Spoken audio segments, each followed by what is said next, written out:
Vous l'avez le plat? Vous voulez que je me décale ou c'est bon? Allez. Alors bonjour les filles.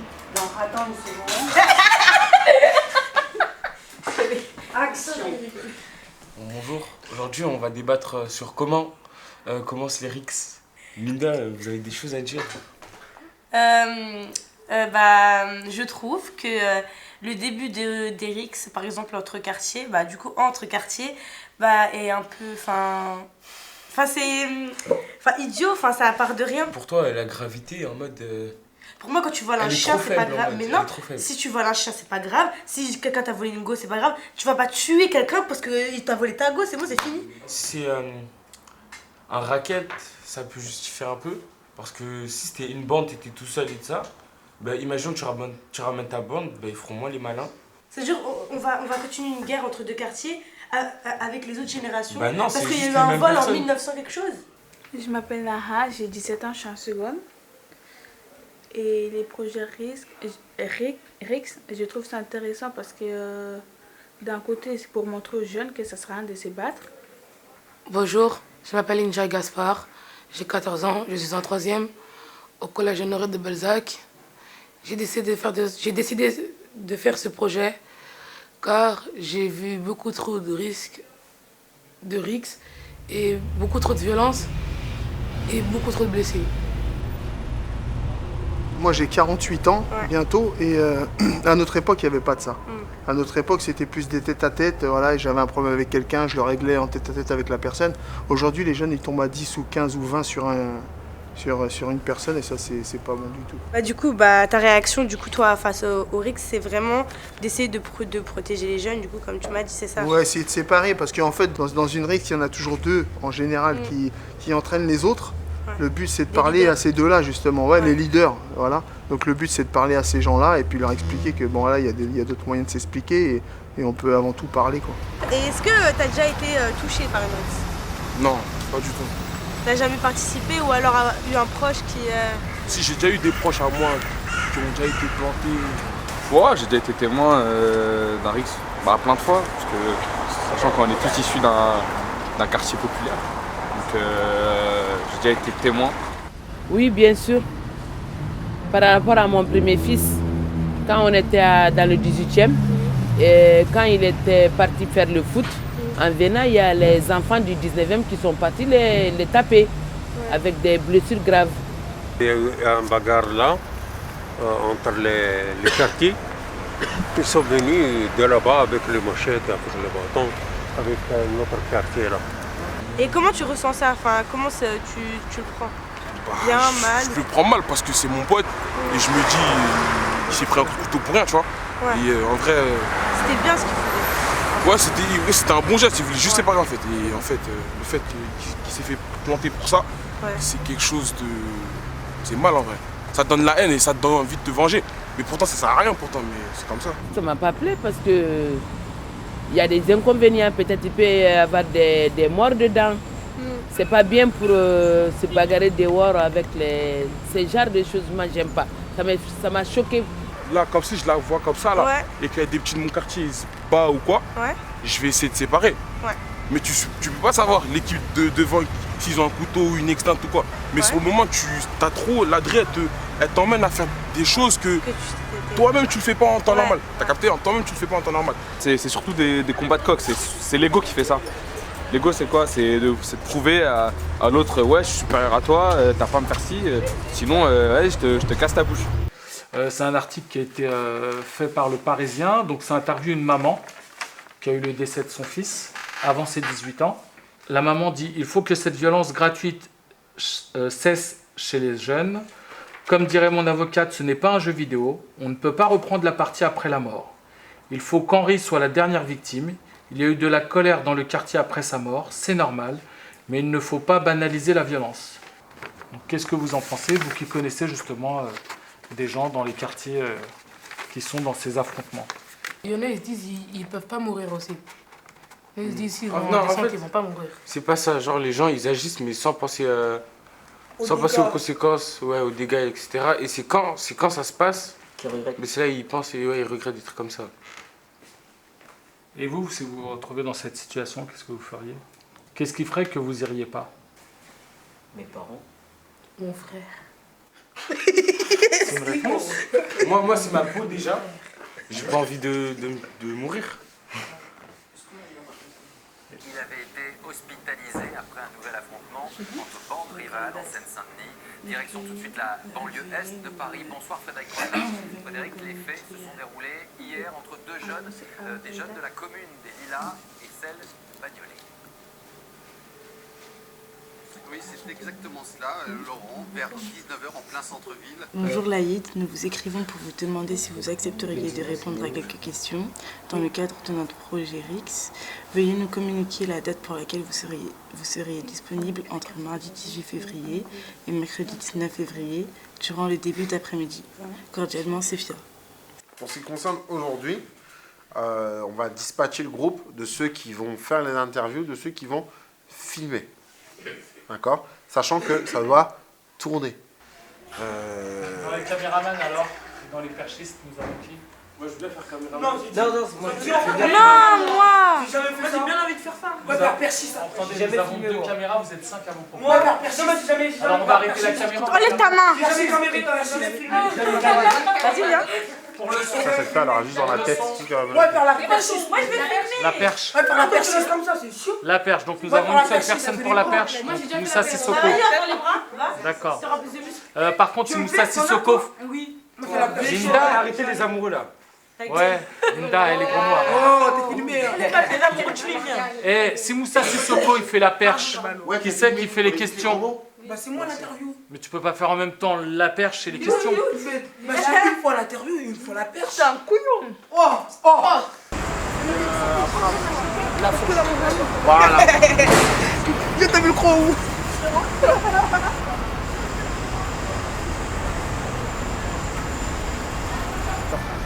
On a des quartiers défavorisés, la politique passe partout.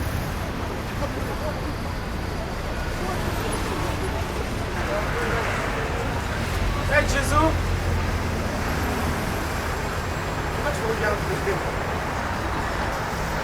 Vigilons à proximité des voies, notamment lorsque vous vous apprêtez à traverser. D'accord? Recule-toi, il est Il a entendu. Non, guys. On n'a pas ton temps. Bonne nuit. Tiens. Tiens, je vais raccrocher au lit. Vas-y, une fois appuyer sur Mesdames et messieurs, on arrive à la 22e interview de tous les voyageurs qui sont invités à départ. Merci. Avez-vous déjà témoigné d'une bagarre de rue dans ce quartier? Dans le tramway, oui. Comment, quelle est votre première réaction La première réaction, la première chose qu'on a à faire, on ne peut pas faire grand chose en fait. La seule chose c'est prévenir au téléphone qu'il y a une bagarre dans la rame. À partir du moment où il y a une bagarre dans la rame, on est obligé de faire une alarme discrète, on appelle ça. Et à partir de là, c'est les forces de l'ordre qui interviennent. Voilà. Mais nous personnellement on ne peut pas arriver pour séparer la bagarre, on ne peut pas faire. On est obligé de faire suivre la procédure en fait. Voilà. Merci beaucoup. Je vous en prie. Bonne journée. C'est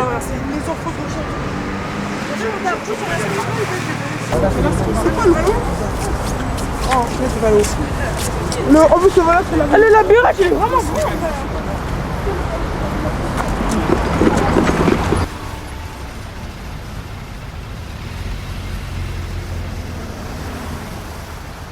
Alors, je suis directrice de TVS 17, donc c'est un club de prévention spécialisé, comme la JAM, comme l'AID. Et je continue aussi le métier d'éducatrice spécialisée. Pour toi, l'AID, c'est quoi une RIX? Pour moi, c'est quoi une RIX? Alors, je vais dire une RIX, c'est des affrontements entre groupes de jeunes, entre bandes de jeunes, de quartiers différents ou d'arrondissements différents. Est-ce que c'est dû aux stupéfiants? Est-ce que c'est une guerre de territoire au niveau des stupéfiants? Non. C'est plus de la renouée. Non. En tout cas, nous, sur ce qu'on... Voilà. Plus, voilà. Oui, c'est pas les mêmes jeunes que ceux qui sont sur les trafics. Au niveau des RIX, je pense que il y a des jeunes qui perdent le contrôle. Quand je dis qu'ils perdent le contrôle, il y a, entre guillemets, presque un instinct animal qui revient. Sur les actes qui vont être commis, comme si on prend dernièrement sur une RIX, il y a quand même un jeune qui a pris une hache. Il s'est servi d'une hache pour agresser un autre jeune. En fait, le phénomène de groupe fait que des jeunes qui seuls ne passeraient pas ce cap et ne feraient peut-être pas ce genre de choses, il n'empêche qu'avec le groupe, ils sont plus forts et parfois ça peut le dépasser lui-même. Et en fait, c'est un engrenage. Du coup, certains veulent vraiment sortir des rixes, mais ils n'y arrivent pas parce qu'à chaque fois qu'ils sont vus ailleurs que dans le 17e et que chez eux, on va les prendre à partie. Mais il y en a qui sont vraiment dépassés par le phénomène, qui voudraient vraiment s'arrêter. Après, au niveau des rixes, au niveau de cette violence, on échange avec les jeunes. On a pas mal échangé. Et bien souvent après un drame. Et quand je parle de drame, c'est au niveau d'un décès. Et en fait, dans le 17e, c'est ça qu'on veut éviter. C'est qu'il y ait un décès, un jour. Parce que malgré tout, il y a les parents, mais même nous, en tant qu'éducateurs, on est quand même... on partage vos vies, quoi. Et aujourd'hui, qu'est-ce qu'on peut... L'idée, c'est de pouvoir désamorcer et comment amener, pourquoi pas en tout cas, les plus jeunes à pouvoir se rencontrer à travers la culture, à travers le sport, à travers des actions sur le milieu, à travers énormément de choses, et écrire une histoire. Les rixes, c'est l'affaire de tous. Le but du travail avec les autres quartiers, c'est aussi de montrer à quel point il y a des similitudes entre les jeunes. Donc plutôt que de se séparer et de se battre, vaut mieux s'assembler. C'est difficile. C'est savoir dire non. Nos enfants, ce sont des victimes. Nos enfants qu'on a mis au monde ici, c'est des victimes des parents. Ouais. Vous êtes des victimes, vous. Après, nous les parents, on est devenus victimes vers vous encore. Ouais. Il y a 2 victimes. Ça ne sert à rien de bagarrer. Violence, c'est pas bon. Il faut dialoguer, il faut parler. Ouais. Les mamans, ils souffrent beaucoup. Surtout quand ton fils il est à l'hôpital ou bien ton fils. Même en simple garde à vue, ça rase le cœur. Je vous dis ça. Le cœur est parti. Simple garde à vue. Hein. Qu'est-ce qui a amené ton fils en garde à vue? Tu vois 10 policiers qui s'abattent chez toi. Eux, vous ne savez pas que vous entendez nous tuer. Regarde maintenant les parents, tout le monde est malade. À cause de quoi? Tout le monde est malade. C'est le stress. C'est le stress. Parlez-vous bien avec votre mère. Tu viens, tu vois ta mère à côté. Ça fait plaisir. Amène une bonne note, ça fait plaisir. Je travaille, je m'occupe de mes parents, ça fait plaisir. Quel parent qui ne veut pas que son fils sera ministre ou bien député, maire ou bien... Qui ne veut pas ça? Mais ton fils, il est tout le temps en prison, il a fait quoi? Il a fait ça. Prison, c'est pas pour personne. Étant plus jeune, ouais, j'ai déjà été touché par des rixes, plusieurs rixes.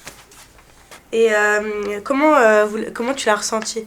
En ayant grandi avec du recul, c'est pas quelque chose de bien, parce qu'on se bat déjà entre nous. Et quand on grandit, on finit par se croiser dans des endroits, et on finit par se serrer la main et devenir même des amis. C'est ceux qui sont en dessous de 20 ans. Okay. C'est eux qui sont dans les bagarres de rue, c'est ces petits-là. Vu tout ce qu'il y a pour eux, tout ce qu'il y a de dangereux pour eux, Internet, etc., tout ça, c'est des dangers. Mais eux, ils ne savent pas que c'est des dangers. Mais c'est à nous de leur apprendre que c'est des dangers. Mais après, c'est, comment dirais-je, on ne va pas dire que c'est la faute de nos parents. Mais nos parents, ils sont fatigués, ils vont au travail, ils rentrent, ils n'ont pas le temps de faire tout ça. Donc c'est aux grands frères, pour ceux qui ont des grands frères, de faire les choses. Je m'appelle Hatim, prénom, le nom Kassim, je suis citoyen du 17e arrondissement et je suis engagé dans les actions dans le quartier. D'accord. Si vous assistez à une rixe, quelle serait votre réaction? J'agirai selon les conséquences. Hein.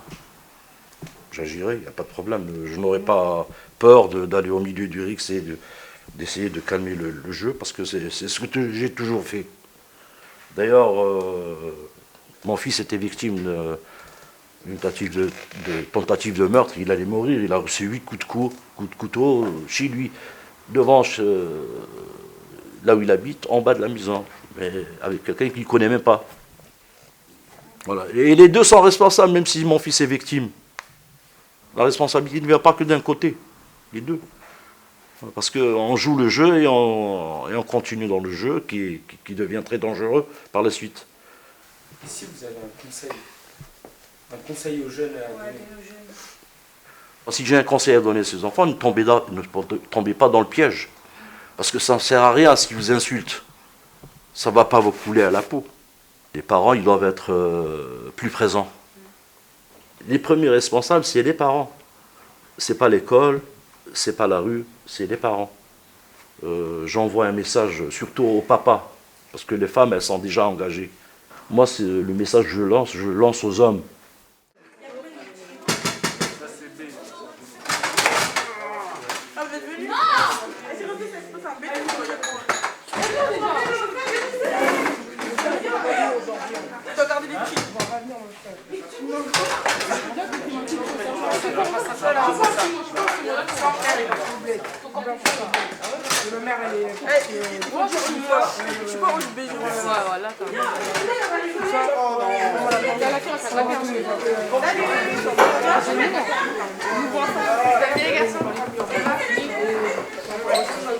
Bonjour, je m'appelle Moussa Ben Khalifa et j'ai 14 ans. Je suis au collège Balzac, je suis en 3e et je passe bientôt mon brevet. Alors le projet risque, je l'ai fait parce que c'était un projet déjà qui m'intéressait, parce que notre animateur Karim nous en a parlé.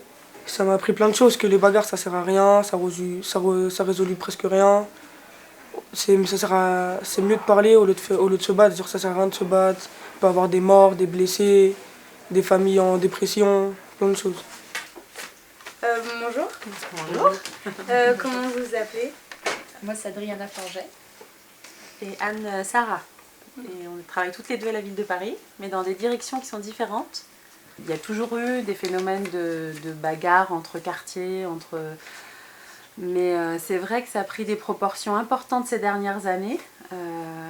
Il y en a davantage et elles se constituent différemment parce qu'il y a les téléphones maintenant, les réseaux sociaux. Mais maintenant, en fait, c'est aussi difficile de voir un groupe de jeunes qui va s'affronter parce que c'est souvent avec des objets du quotidien qui sont détournés, en fait. Oui. On l'a vu quand il y avait les travaux du tram sur le 17e, ça pouvait être les barrières du tram. Ouais. Et donc, en fait, un jeune qui est avec 10 copains dans la rue, qui a rien sur lui, en soi, c'est pas suspect, voilà, ils ont le droit de... Et donc, du coup, c'est difficile de savoir qu'il va y avoir un affrontement. Les conséquences sont souvent graves. Depuis 3 ans, il y a eu plusieurs décès, il y a eu des blessés, et on ne parle pas beaucoup des blessés. Il y a des jeunes qui sont traumatisés parce qu'ils vont être paralysés à vie ou psychologiquement fragilisés parce qu'en fait, ils se sont vus mourir. Donc c'est un peu contre tout ça qu'on a envie d'intervenir, de lutter, de faire réfléchir. Voilà, c'est un peu ce qu'on a essayé de faire avec ce flyer-là. Et moi je sais que j'étais assez sensible au fait qu'il y a un enfant qui roule avec son vélo devant, parce que on se rend compte que les petits aussi qui sont dans la rue, ils voient ce qui se passe, et ils voient pas forcément le danger, ou alors certains sont rentrés chez eux en panique parce qu'en fait ils ont eu très très peur. Ça ressemble parfois à des scènes de guérilla urbaine, enfin c'est assez violent. Et l'idée c'était aussi de se dire que si un de nos enfants peut participer à une rixe, en fait on peut trouver des aides, des ressources.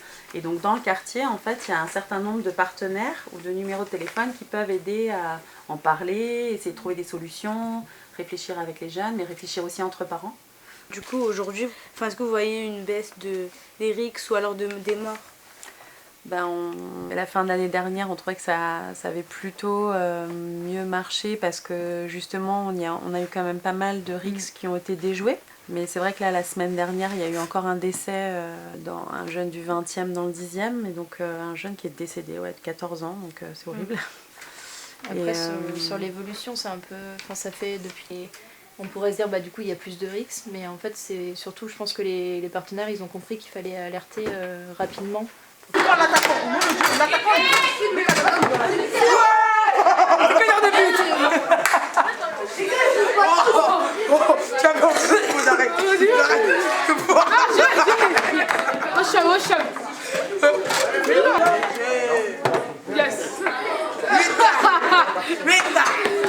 que tu fais avant? T'es chez ma mère? Et puis tu es parti? Non, on m'a viré. Lui, il a fait des rixes. Ses parents, ils l'ont dégagé de la maison. Direct. 15 ans. J'avais donné la permission. Vous saviez au départ si vendredi vous auriez ou pas? Disons qu'on est un peu soupçonnant. Et puis la différence, il a dit par rapport à il y a un an, c'est que dans leur bande, il y en a beaucoup plus qui travaillent qu'avant. Donc ils ont moins de temps, ce qu'on vous parlait, la loisiveté. C'est-à-dire, je sais pas quoi faire, je traîne dehors, il y a une connerie à faire, je vais la faire. Le fait qu'ils soient tous en train de bosser, ça leur a évité d'être dans les bêtises et dans les rixes. D'être de moins en moins dedans. Si tu pouvais brusquement changer de vie, qu'est-ce que tu ferais maintenant? Comment ça, changer de vie? Si tu pouvais ne pas être demain celui que tu es aujourd'hui, si tu veux, qu'est-ce que tu aimerais faire? Bonjour. Bonjour. Comment vous vous appelez? Laurent Parère, donc je suis directeur des services de milieu ouvert de la PJJ, donc protection judiciaire de la jeunesse, pour les services de milieu ouvert du nord de Paris, tous les arrondissements du nord de Paris. D'accord. Franck Monville, je suis éducateur ici à l'UMO Château-d'Eau, D'accord. dans le service. Ok, et est-ce que vous pouvez nous expliquer un peu qu'est-ce que c'est la PJJ et en quoi ça consiste? Alors la protection judiciaire de la jeunesse, c'est une direction du ministère de la Justice qui est chargée de la prise en charge, aujourd'hui essentiellement, des mineurs sous main de justice, des mineurs qui ont commis un acte de délinquance. Et est-ce que vous pouvez, à propos d'Eric, nous donner quelques chiffres sur l'évolution? Alors, nous concernant, c'est un phénomène qui est présent, objectivement qui est présent. Il y a environ entre 15 et 20% des jeunes du service qui ont été de près ou de loin concernés par les questions de bagarre entre bandes. On en suit ici par exemple 360, donc ça fait quand même un certain nombre. Et surtout c'est un sujet qui est très médiatisé aussi, qui est très suivi par les politiques publiques, qui est très suivi par le tribunal. La vigilance des pouvoirs publics sur ces questions-là, c'est qu'une réalité, c'est qu'il y a malheureusement eu plusieurs décès aussi dans le cas des bagarres entre bandes. Et donc on essaie de trouver des solutions effectivement pour que ce genre de faits gravissimes n'arrive plus, et souvent en plus pour des raisons qui sont complètement, qui n'ont parfois pas beaucoup de sens. Et nous on insiste beaucoup auprès des jeunes qu'on suit sur le fait que quand il y a une bagarre entre bandes, qu'on soit au premier rang de la bagarre ou au dernier rang, on est considéré comme co-auteur de la bagarre.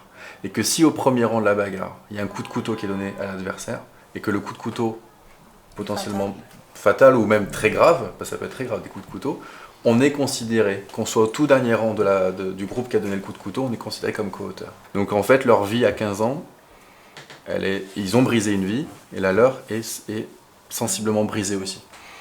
La vie, elle bascule du tout au tout. Et ces personnes-là, elles arrivent à se rattraper? Moi j'ai l'exemple d'un jeune homme qui avait donné un coup de couteau, qui n'a pas tué, mais un coup de couteau qui a été considéré comme une tentative d'homicide. Donc il a été incarcéré pendant 1 an et demi. Le jour de ses 18 ans, il les a passés en prison quand même. Le jour où il a donné le coup de couteau, la première chose qu'il a faite, c'est qu'il est venu dans notre service pour dire qu'est-ce que je dois faire. Et en fait, il était paniqué, parce qu'il avait donné, et les autres le cherchaient, et nous on lui a dit écoute, on va t'amener au commissariat parce que c'est la seule réponse possible. Et nous, au moment de l'incarcération, on a travaillé un projet de sortie où il a été dans un lieu de vie, dans une ferme agricole, où il a pu, très loin de Paris, parce qu'il y avait des gens qui le cherchaient aussi, quand même encore sur Paris. Et puis il a pu se réinsérer, il a pu trouver donc un métier. Donc oui, effectivement, il y a des parcours. Mais à quel prix? Moi, je n'ai pas dit les grands qui ont 15 ans, 16 ans. Le problème, ce n'est pas eux. Le problème, c'est les enfants qui de 10 ans jusqu'à 14 ans. 10, 11, 12. Les 10, 11, 12, c'est ça. Le problème, c'est eux. Donc après, si les mamans sont soudées, un jour, les enfants peuvent dire oui, les mamans et les mamans de Porte d'Anière et les mamans de Porte de c'est des copines. Donc on arrête de faire ça. Chacun fait lavage du cerveau aux enfants. Et c'est pour ça qu'on a créé ce collectif des mamans du 17, pour essayer justement d'organiser des événements ensemble, les inviter, et de faire des choses avec nos enfants, qu'ils arrêtent toutes ces bagarres, qui arrêtent d'avoir cette frontière qui n'est pas normale. J'aimerais leur faire découvrir Paris, pour montrer que la vie ne s'arrête pas au 17e, et que Paris c'est beau, il y a plein de choses. Et puis intégrer dans ces sorties-là les mamans, pour qu'elles puissent aussi partager des moments avec leurs enfants, et qu'elles puissent dialoguer, parce que c'est un problème de culture, culturel.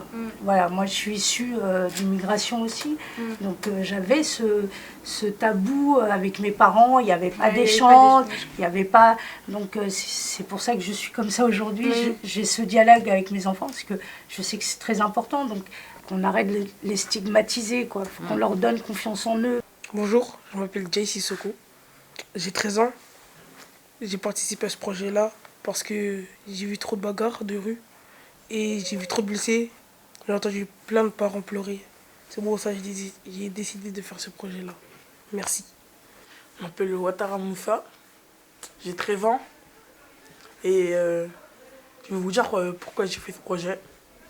J'ai fait ce projet parce que je me dis pourquoi les gens s'entretuent entre eux alors que on peut parler au lieu de se frapper. La violence résolue rien. Et ça sert à rien de faire pleurer des mères quand leur fils, quand les mères apprennent que leur fils est mort. Donc c'est pour ça que j'ai fait ce projet. Et aujourd'hui, vous, qu'est-ce que vous pensez en fait des bagarres? Comment d'ailleurs, en fait, ça serait intéressant que vous nous disiez comment vous appelez ça. Moi, je dis descente. Nous, on appelle descente. Ouais, descente. Et là, aujourd'hui, autour de la table, il y en a qui ont participé à des descentes? Non. Dis la Moi, vérité. personnellement, Oui, mais dites la vérité. Vas-y, dis-moi ça. Ouais, j'ai participé à une descente. Et c'était pourquoi la raison? C'était quoi? Parce que, en fait, ils ont voulu voler, dépouiller, racketter un de nos potes. Et après, on est redescendu le même jour. Maintenant, ils ont fait la paix. Maintenant, ils ont fait la paix? Ouais. Ah, bah, On est c'est minimum pas des potes même. Ah, c'est vrai? Ouais. Et donc là, les descentes, elles se sont un peu calmées? Ouais, ça s'est calmé. Et pourquoi elles se sont calmées? Parce que les éducateurs nous ont aidés. Ils nous ont dit ça sert à rien. On n'est pas des enfants, on est des grands. Maintenant, on doit arrêter de faire des bêtises pour rien, ça sert à rien. D'ailleurs, j'ai cru savoir que vous alliez organiser un match de foot entre quartiers. Non, c'est pas un match de foot, c'est un five. Ah, c'est un five. Ok, et vous l'avez déjà fait?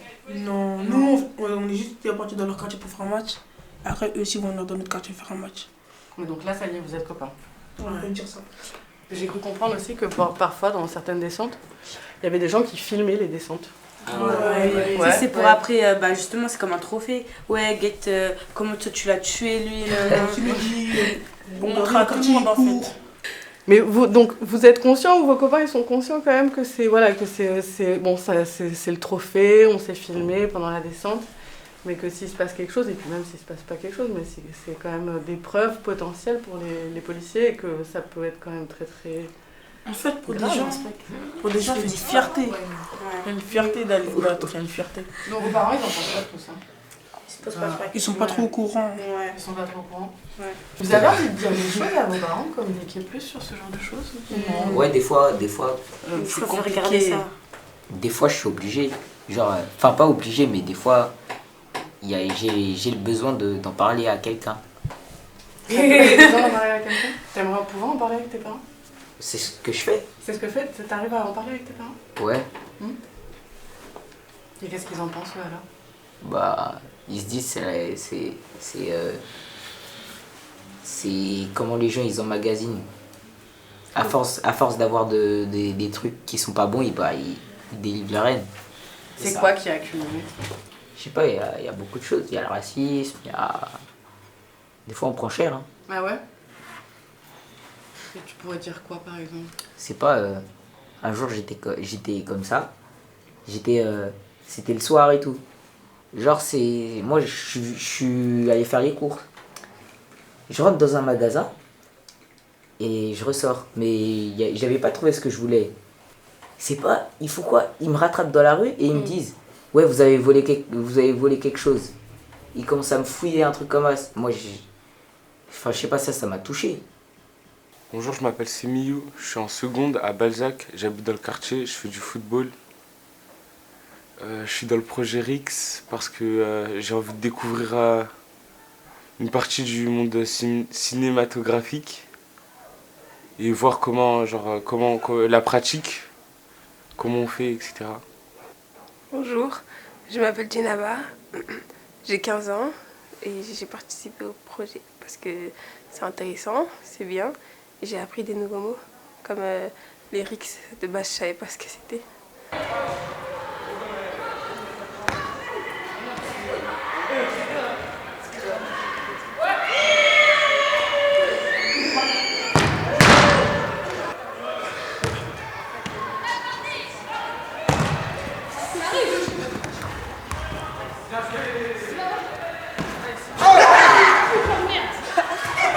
Ça va, Castor? Mais y'a rien, il a bloqué le ballon. Hein.